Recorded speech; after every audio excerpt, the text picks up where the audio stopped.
Connor Zilisch wins in his NASCAR Xfinity Series debut. What makes him different from the last next big thing?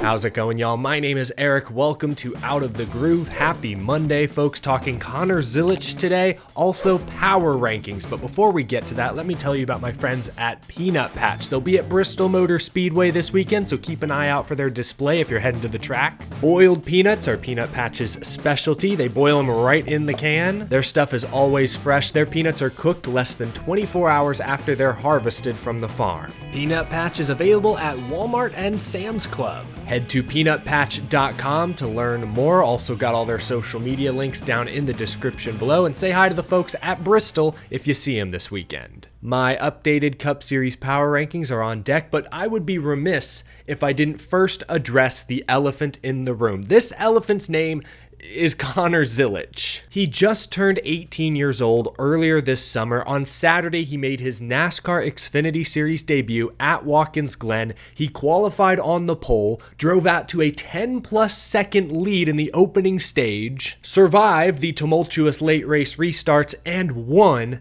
in his series debut. And he was up against a stacked field that included AJ Allmendinger, Shane Van Gisbergen, Ty Gibbs, William Byron, Ross Chastain, Joey Logano, Eric Almirola. It just keeps going. 18-year-old Connor Zilisch led 45 out of 90 laps. He even lost all his track position at the end of stage one, still won the race, running away. An incredible performance, an all-time great debut. What a week for the kid. He signed with Red Bull a few days ago, wins in his Xfinity Series debut, gets a call from Dale Earnhardt Jr. during his post-race press conference. Oh, I'm getting a call from Dale. You never get to win the first one again, so don't leave anything on the table. Thank you. I appreciate everything you've done for me. It's a pleasure to be racing for you guys. I'm looking forward to next year and how you're going to represent us, and I love that we get to be a chapter in your story, man. So thank you. Thank you. I appreciate you calling. I think I can pick up the phone for that one. It's not often that I feel super old. I'm only 26, but Connor Zilisch was born after the movie Cars was released in theaters. He refers to guys like Zane Smith, Noah Gragson, and Todd Gilliland as his mentors. I'm having like my quarter-life crisis on the air here. I should have been prepared for this. But okay, I'm falling into the same trap as everyone else. It's easy to gush about Connor Zilisch's skill, ability, his accomplishments, his age, how young he is. Fans, media, we all fall in love with young, up-and-coming prospects all the time.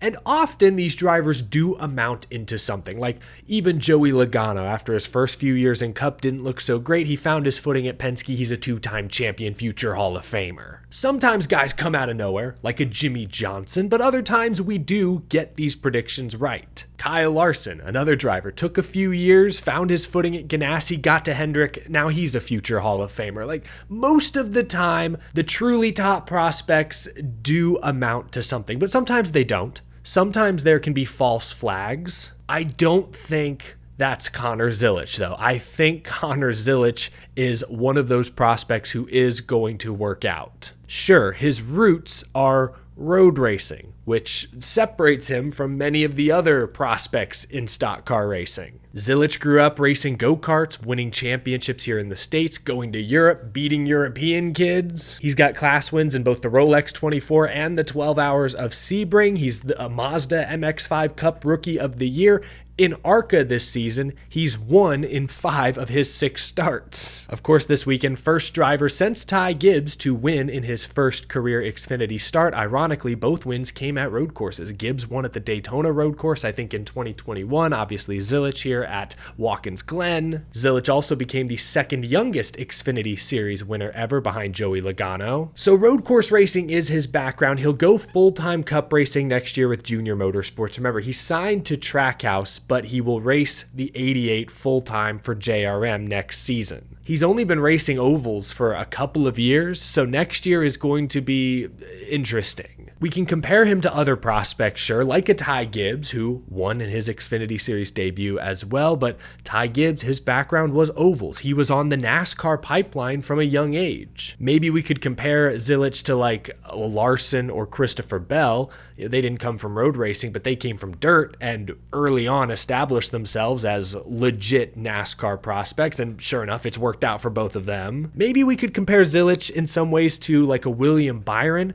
not because their backgrounds are the same, because they're not, but Byron was also a phenom from a very young age. William Byron, at 18 years old, won 7 Truck Series races. In his age 19 season, he won 4 Xfinity races and won the Xfinity title. He was full-time in the NASCAR Cup Series with Hendrick Motorsports and Chad Knaus by age 20. Connor Zilisch could be on a very similar trajectory. Again, they come from very different backgrounds, but the hype from a very young age is similar. And Byron is another one of those drivers who I'd argue has lived up to most of the hype, at least so far. No championships, but lots of race wins. He's coming into his own. Zilisch is an interesting case because of his road course background. How quickly can he adjust to ovals? We see his teammate, Shane Van Gisbergen, who comes from road courses, trying to make that same adjustment. The difference, though, is that SVG, gosh, is twice as old as Zilisch. He's what, 35? Zilisch is 18? Yeah, double his teammate's age.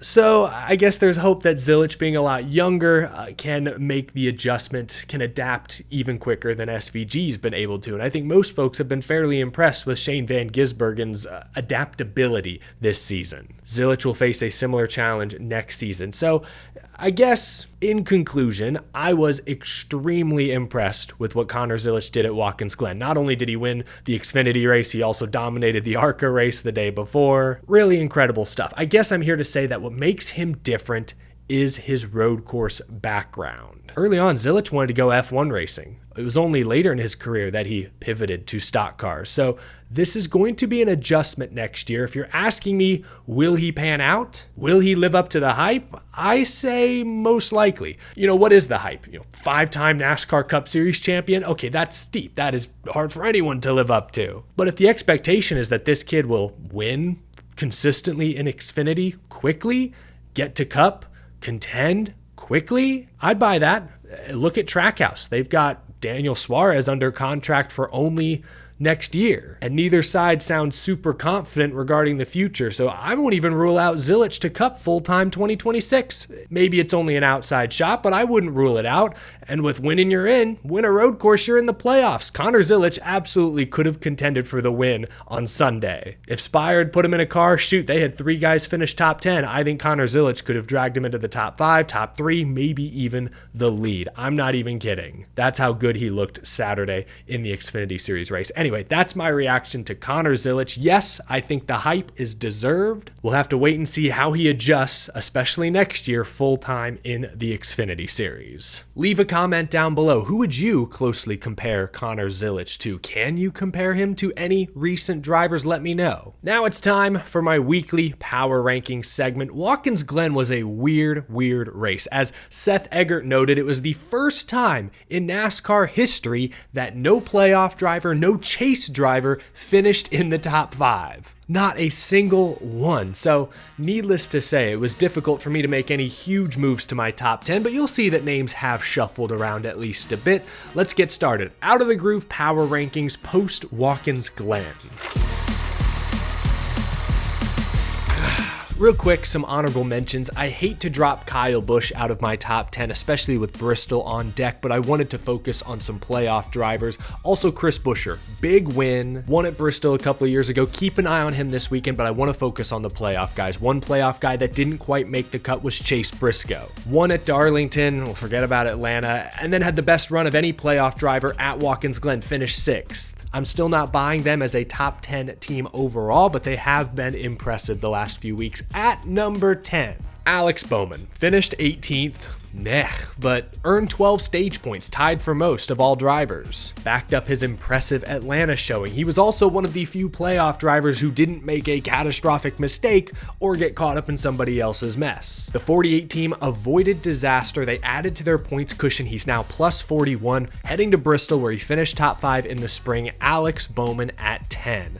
Moving up to number 9, I have to reward Austin Cindric. He is the only playoff driver to finish top 10 in both playoff races so far. He earned 19 stage points last week, 6 more stage points today. Fun fact, Cindric and Bowman have led more stage points than any other playoff driver through these first 2 weeks. Cindric now has a 43-point cushion heading to Bristol. I don't have a lot of confidence in Cindric this weekend. I'm just hoping they survive, but I had to give him some credit for what he's been able to do these last 2 races. Cindric at 9. At number 8, I'll stick with Joey Logano. Of course, he won at Atlanta. That's kind of his bread and butter. We expect him to be great there. 15th at Watkins Glen. That's solid, I suppose, especially compared to his peers. Remember, Logano ended the regular season on a rough note, but he's looked better the past few weeks. Still, he's only shown us winning speed at super speedways recently. So I'll keep him at 8 for now. I'm curious to see how he runs at Bristol and then Kansas the following week. There's 8 races left this year, only 1 super speedway, so you gotta show me more. Some of y'all are gonna hate this one. Denny Hamlin is number 7 on my list. He's finished outside the top 20 in 3 of his last 4 races. He hasn't been qualifying well either. 4 straight starts of outside the top 10. Honestly, I would have dropped Denny Hamlin even further, but he is the most recent Bristol winner. I was afraid that I would drop Hamlin to 9 or 10 or maybe off the list entirely, and then he'd go win Bristol this weekend and make me look foolish. I'm keeping him at number 7. Hamlin has 3 wins on the year, and Bristol lands right in his wheelhouse. I honestly feel kind of bad for William Byron, who I've moved to number 6. The dude has been a crash magnet the past few weeks. He's crashed out of 3 of the last 4 races, none of which were his own fault. Shoot, even going back to Indianapolis, I remember he had kind of a rough crash. And now we're heading to Bristol, where he got put in the wall early in the spring. I think finished outside the top 30. So shoot, hopefully they can shake these demons, because when they're not getting run into, the 24 car is consistently top 5, top 10. So watch out for William Byron. At number 5, I've moved his teammate Chase Elliott. 19th place finish at Watkins Glen does not show how steady this team was most of the race. They weren't great by any means. They weren't as good as we expect from Chase Elliott at Watkins Glen, but he still earned those 5 stage points and is plus 30 points heading to Bristol. Ran top 10 there in the spring. At number 4, I'm putting Ryan Blaney. Another crash magnet. 2 of the last 3 races, Blaney has been crashed out before his engine was fully heated up. Though Watkins Glen was somewhat self-inflicted. Hey, you qualify 30th on a road course, you're asking for trouble. With how difficult passing is, a lot needs to go right for you to mount a charge to the front. I say that, I think Buescher won this race from 24th, so it's not common. That's my point. So Blaney at 4. He did run well at Bristol in the spring. He qualified first, led some laps. Despite wrecking early, he escapes Watkins Glen with a 29-point cushion. The defending champion comes in at number 4. Moving up to number 3 is Christopher Bell. 4th at Atlanta last week, 14th at Watkins Glen. That's pretty solid compared to where all the other playoff drivers finished. And that puts him 2nd in points now, plus 46. Another driver who ran well at Bristol early this year, led laps, finished top 10, Christopher Bell at 3. Same top 2. Kyle Larson comes in the 2nd spot. Solid 12th place finish at Watkins Glen, but it was a grind. Qualified 20th, stayed out to get 3 stage points, but then got pinned back in traffic, and they were bouncing off cars through a late block late in this race that set off a huge crash in the S's. He also made a mistake early in the race on pit road, vehicle interference. It was not a smooth day for Larson, but to still come back and finish 12th when most of the playoff grid had issues is not bad. Larson at 2. Tyler Reddick is still at number 1, although I will say he was one of the most disappointing drivers on Sunday. Had top 10s at Darlington and Atlanta under less than stellar conditions. Road courses have been his bread and butter the past couple of seasons. He qualified outside the top 10 for the first time on a road course in the next gen era. got caught up in multiple incidents. I'm not sure he ever set a tire inside the top 10 at any point. That was extremely disappointing, but it was also Reddick's first disappointing race in months. Seriously, nobody has been steadier than this guy, and he's still 30 points to the good headed to Bristol. I'll give Reddick this mulligan. I don't think the 45 team will be kept down for long, but I will be watching them closely this weekend. I expect a huge bounce back performance. There you go, my top 10. It was tough this week, y'all. I'm serious. This may have been the toughest week yet because really none of these guys impressed me this weekend. But I also can't give up on guys after one bad race. That's why Reddick is still up there. Blaney and Byron, despite getting caught up in issues, I couldn't make any dramatic changes this week. I just don't think it would have been fair. Let me know if you agree, however, in the comments below. That'll do it for this episode. Y'all leave a like if you enjoyed, subscribe for more NASCAR discussion every single day. And a huge thank you to my very generous supporters on Patreon. This show continues to grow thanks to folks like you. I just finalized my travel plans for Kansas Speedway coming up in a couple weeks, so I'll see you all there. Looking forward to that race. Looking forward to the rest of this week heading into the Bristol night race. Have a wonderful rest of your Monday, folks.